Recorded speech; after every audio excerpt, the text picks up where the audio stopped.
Hi எல்லாருக்கும் வணக்கம். Welcome back to our channel 1+2. இன்றைக்கி நம்ம என்ன பார்க்க போகிறோன்னா வேஃபிள்.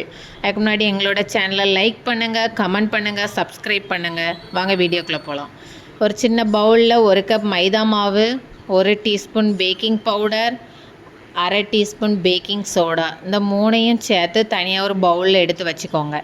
அதுக்கப்புறம் ஒரு சல்லடை எடுத்துக்கோங்க. சல்லடையில் அந்த 3 பொருளையுமே சேர்த்து ஆட் பண்ணுங்கள். அதுக்கப்புறம் தனியாக அரித்து ஒரு பவுலில் தனியாக எடுத்து வச்சுக்கோங்க. அதுக்கப்புறம் ஒரு சின்ன பவுல் எடுத்துக்கோங்க. அதில் ஒரு முட்டையை கொட்டி ஊற்றுங்க. அது கூடவே 1 டீஸ்பூன் வெண்ணிலா எசன்ஸ்,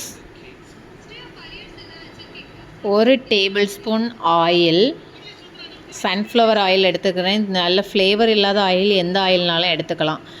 எல்லாம் சேர்த்து அதுக்கப்புறம் அந்த மாவு கூடயே 1 கப்பு சுகர் பவுடராகவும் சேர்த்துக்கலாம், இப்படியும் சேர்த்துக்கலாம். அதுக்கப்புறம் நம்ம முட்டையில் ஆட் பண்ண 3 பொருளையும் சேர்த்து தனியாக விஸ்க் வச்சு லைட்டாக பீட் பண்ணி தனியாக எடுத்து வச்சுக்கோங்க.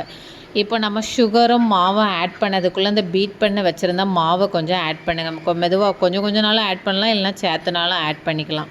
ஆட் பண்ணிவிட்டு உங்களுக்கு தண்ணி ஒரு வேளை பத்தாமல் இருந்ததுன்னா நீங்கள் மில்க்கு கூட ஆட் பண்ணிக்கலாம். அப்படி உங்கள் மில்க்கு பிடிக்கலன்னா தண்ணி கூட ஆட் பண்ணி ஒரு லைட்டான திக்கான பேட்டர் வந்து ரெடி பண்ணி வச்சுக்கோங்க. இப்போ வேஃபிள் மேக்கரில் நம்மளுக்கு மிக்ஸ் பண்ணி வச்சுருந்த பேட்டரில் ஒரு ரெண்டு கரண்டி மாவு எடுத்து வேஃபிள் மேக்கரை ஃபில் பண்ணி வச்சுக்கோங்க.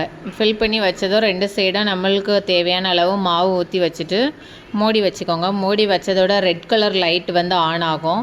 அதுக்கப்புறம் நம்மளுக்கு எப்படி உடனே வந்து இது வெந்திருக்கான்னு கண்டுபிடிக்கிறதுக்கு லாஸ்ட்டில் நம்மளுக்கு க்ரீன் கலர் லைட்டும் சேர்ந்து ஆன் ஆகும். அதுக்கப்புறம் நம்மளுக்கு வேஃபிள் ரெடி ஆகிட்டுன்னு நம்ம எடுத்துக்கலாம். அதுக்கப்புறம் ஓப்பன் பண்ணி பார்த்தா நம்மளுக்கு உள்ள வேஃபிள் வந்து நம்மளுக்கு ரெடியாகவே உள்ள இருக்கும். டட்டடன் எப்படி இருக்குன்னு நீங்களே பாருங்கள். சூப்பராக வந்திருக்கா. இதுக்கப்புறம் இதில் நீங்கள் உங்களுக்கு தேவையான சாஸ் எதனாலும் ஊற்றிக்கலாம். கேரமல் சிரப் ஊற்றிக்கலாம், ஸ்ட்ராபெரி சிரப் ஊற்றிருக்கலாம், இல்லைனா கேரமல் சாஸ் ஊற்றிக்கலாம். எதுனாலும் உங்களுக்கு பிடிச்சதில் கொஞ்சம் இனிப்பான ஃப்ளேவரில் ஊற்றிக்கோங்க. மொத்த வேஃபிளையும் நான் வந்து எல்லாமே சரி பண்ணி எடுத்துட்டேன். நான் மேலே வந்து சாக்லேட் சிரப் ஆட் பண்ணியிருக்கிறேன்.